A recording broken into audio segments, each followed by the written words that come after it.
ngayon ay 20 weeks. Saktong-sakto mga mi. Hi! Say hi! Mga mi, na-confirm na. As in, confirm na ang ating gender. Andito kami ngayon sa Filipino restaurant. Ayan, ang sarap. Grabe. Kasi kain tayo. Kain tayo. Ito yung picture ng baby natin.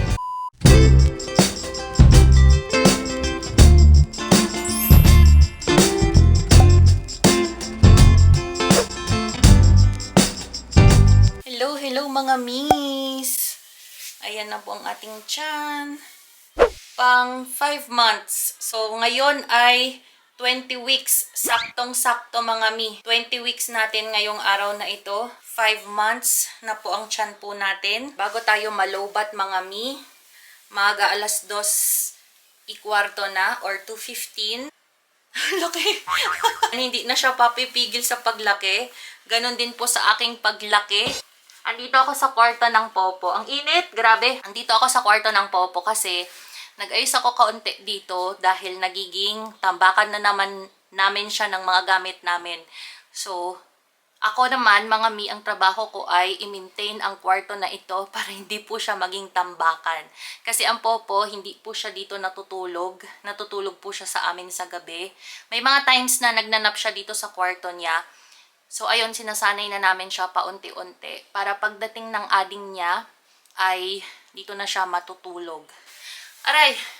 Ayan, ito yung mga tutupihin na naman natin. Ang dami na naman natin tutupihin. Itong bahay na ito ay walang katapusan sa pagtutupi. Ayan po. At wala ding katapusan sa paglalaba.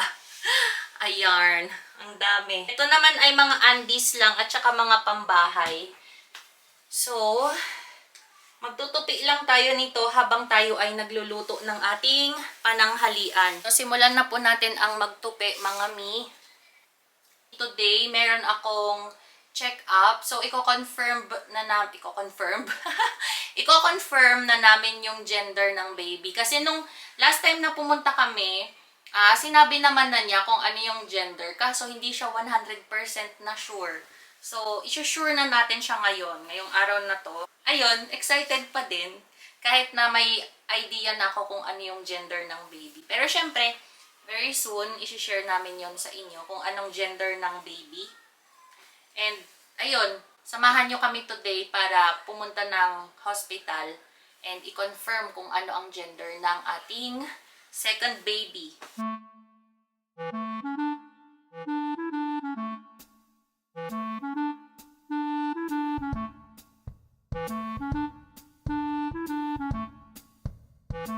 May natira pa tayo dito mga damit kasi mga plaplansyahin to sa Sunday. Ayan siya. Tapos, ito na yung mga natupi ko. Mostly mga undies ko lang siya. Tsaka undies ni Kaiser. Mga gamit pang bahay. So, mga towels. Ayun, ito yung mga towels namin. Face towels. Tsaka body towels. Tapos, ito naman mga gamit sa sala. Ito yung pambahay ni Popo, pang swimming. So, ayan lang, konti lang naman yung natupi natin mga mi. So, diretso na tayo sa kitchen kasi nagluluto tayo dun. Nag-air fryer lang ako ng chicken nuggets para sa ulam ni Popo.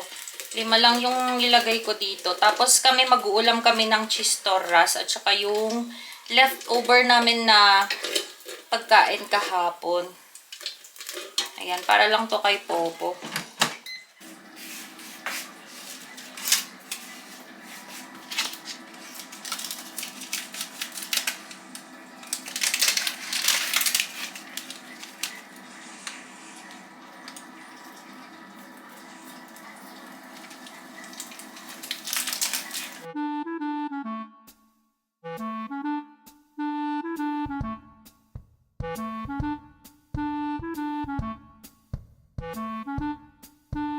Kahapon pala nag-bake ako ng banana pudding. Sabi ni Kaiser banana pudding, pero para sa akin banana bread ito. Ayan, masarap naman siya. Ito yung memeryendahin ko mamaya mga mix. Magkakape tayo. Ayan, kulang na lang ng 6 minutes. 6 minutes, patingin nga. Parang okay na to eh. Mamayang hapon pala, yung check-up ko is 7:15 or 7:30. Ayun, hapon yung kinukuha ko. Gabi pala, hindi na pala siya hapon. Pero dito kasi wala pang ano yun mga mi, wala pang dilim. May araw pa. So, mas gusto ko na kinukuha ng gabi or hapon kasi mas preskong lumabas. Hindi mainit sa labas. Para hindi tayo mainitan. Kasi alam nyo ba yung degrees namin dito, yung temperature namin, umaabot siya ng 38 mga mi. So, sobrang init.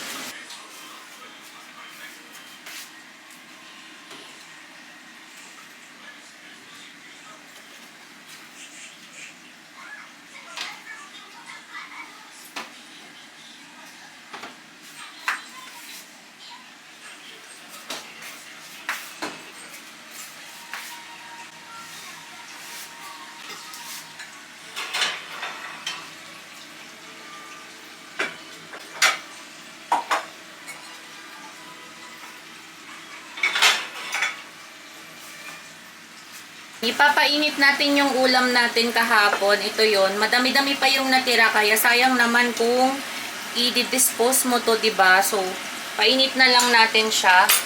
Para makatipid din tayo sa ulam mga mi. Dahil ang mahal-mahal po ang mag-grocery. Then, i-transfer lang natin siya. Tapos, ipainit natin siya sa induction.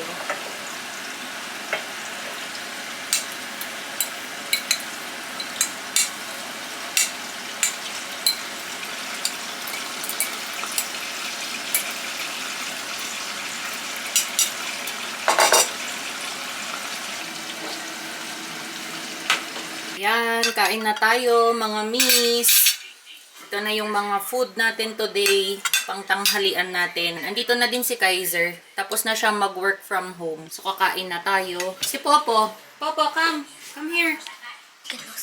Hi, say hi. Hi, mommies. Matumba anak ko yan ah, matumba. Sikae ah, sikae.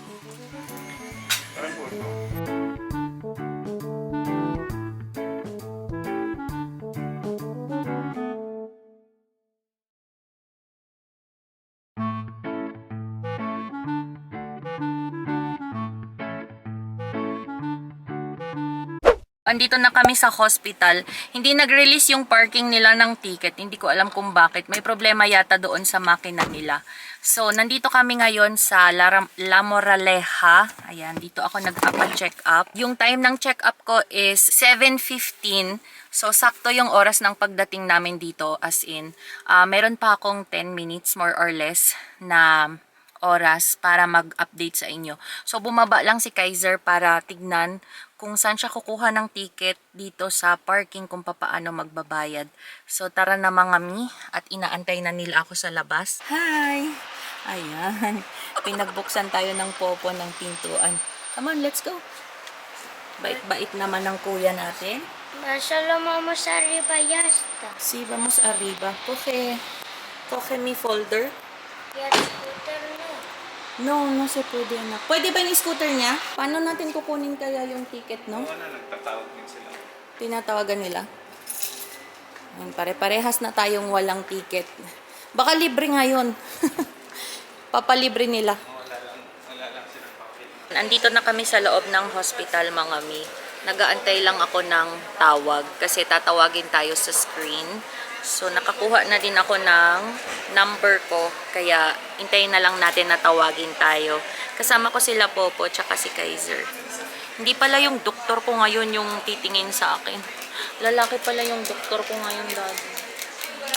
Lalaki yung yung titingin. Yung mag-e-echo sa akin. Hay puertas niños, ya. Vamos a preguntar. Creo que sí. Es Vamos que, a preguntar. ¿Quieres entrar dentro? es que antes me han dejado. Sí, may mga ibang doktor. Yung doktor ko talaga, pinapapasok sila. Pero yung mga ibang doktor, hindi sila nagpapapasok. So, sana papasukin sila para may kasama ako mamaya.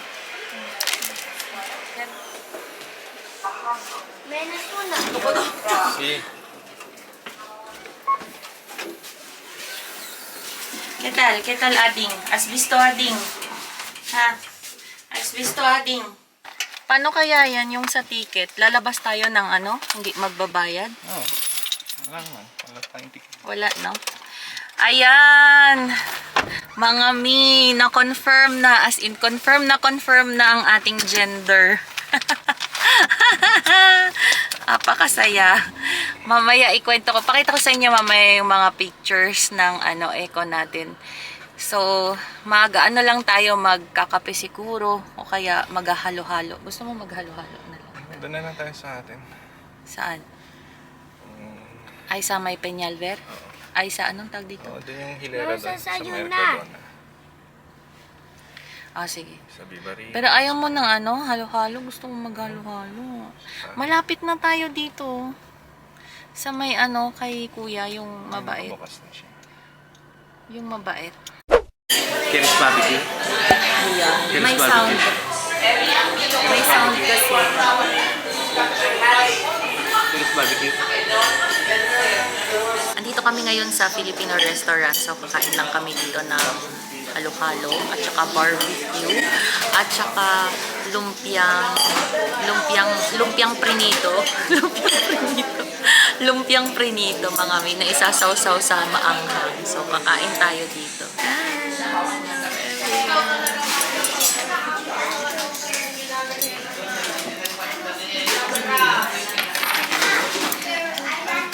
Say hi. Do not show that one. Tutulungan natin kumain si Popo dito. Ayan, ang sarap. Grabe. Dito lang yan sa El Torrefno, dito sa Delicias. So, dito kami nagpunta para Estamos mag-dinner. en Palos de la Front. Ay, Palos de la Frontera. Okay, Palos de la Frontera pala siya. Ayan, kakain ng Popo. Bigyan natin siya ng barbecue. Ilagay mo yung rice mo. Ay, ayan na yung halo-halo natin. Sige. Salamat po. Ang halo-halo natin. Oh, ang sarap. Kunin mo na, Daddy. Wow. Yummy, yummy. Baka na tissue. Sa'yo na sa'yo to. Ayaw sa ko ngayon una din. ¿Qué? Ay, salamat. Ayan yung Shanghai. Eh, Shanghai ba yan? Lumpiang, pala to? Lumpia. Hindi pala siyang lumpiang gulay. Ayan, lumpiang gulay tapos halo-halo. Kain tayo. Gusto ko.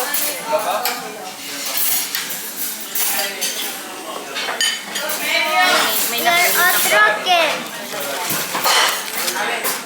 Voy a poner aquí. Ya, pero tienes que comer primero, corazón.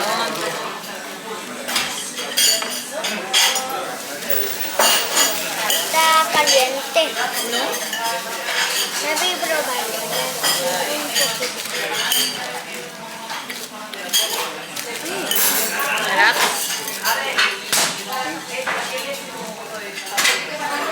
Gusto mo ng rice, isa?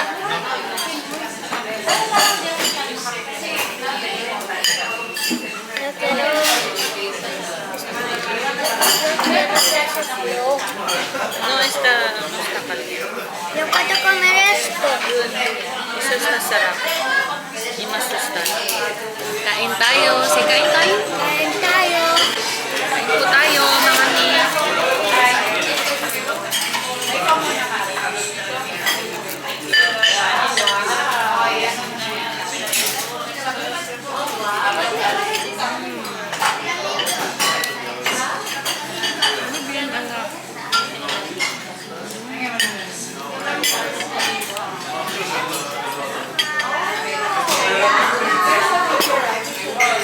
¿Quieres gulay, anak? ¿Quieres probar esto?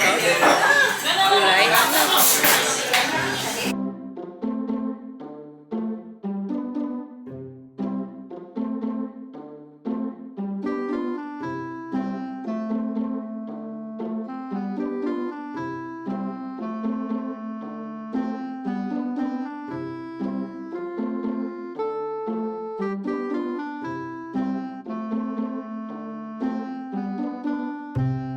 Magandang gabi sa inyo mga me. Time check 10 na. Kakarating-rating namin kanina mga siguro 10 minutes ago. Ayun, hindi pa ako nakakapaghilamos. Kasi sabi ko, oh my God, nakalimutan kong mag-outro. So ayun, Nandito na kami sa bahay after namin na kumain kanina sa Pinoy Resto. So, ayun, i-update ko lang kayo mga mi kung ano yung nangyari kanina sa check-up, kamusta siya. Actually, okay naman lahat. Nagpapasalamat ako sa Diyos kasi okay naman yung lahat. Okay naman si baby number 2 natin. And lahat naman ay normal. Pati din yung placenta, chinek. Lahat, actually, chinek yung heart, yung basta yung mga iba't ibang parts ng katawan ng baby. Actually, meron akong picture. Ito yung picture ng baby natin. Ayan, yung baby number 2 natin na okay naman lahat.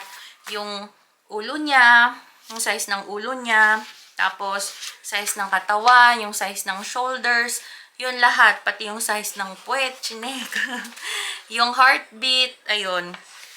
Yung placenta ko, or placenta pala niya, yung umbilical cord, ayun, lahat-lahat chinek mga mi. So, ayan po yung pictures ng baby number 2 po natin. So, thank you kay Lord kasi kahit na may karamdaman ako, is okay naman ang baby number 2 natin. So, ayun lang. And then, babalik kami ng September 14 doon for another check-up. Kasi hindi yung doktor ko yung nag-check up sa akin or nag-echo sa akin. Echo lang yon. Hindi niya sinabi kung dun sa weight ko, ganyan, kung walang interview, ganon. Tapos, dun sa 14 ng September, yun talaga yung check-up ko sa OB ko talaga or sa OBGYN ko. So, ayun. Ano pa bang ikukwento ko sa inyo?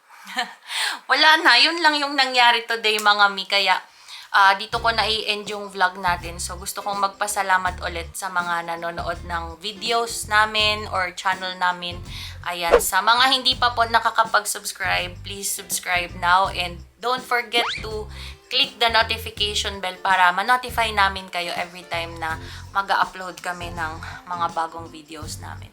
Yung dalawa pala, andun na sila sa kwarto. Nagpapahinga na. So, magpapahinga na din ako mga mi. Good night sa inyong lahat. Ayan, salamat po sa panonood.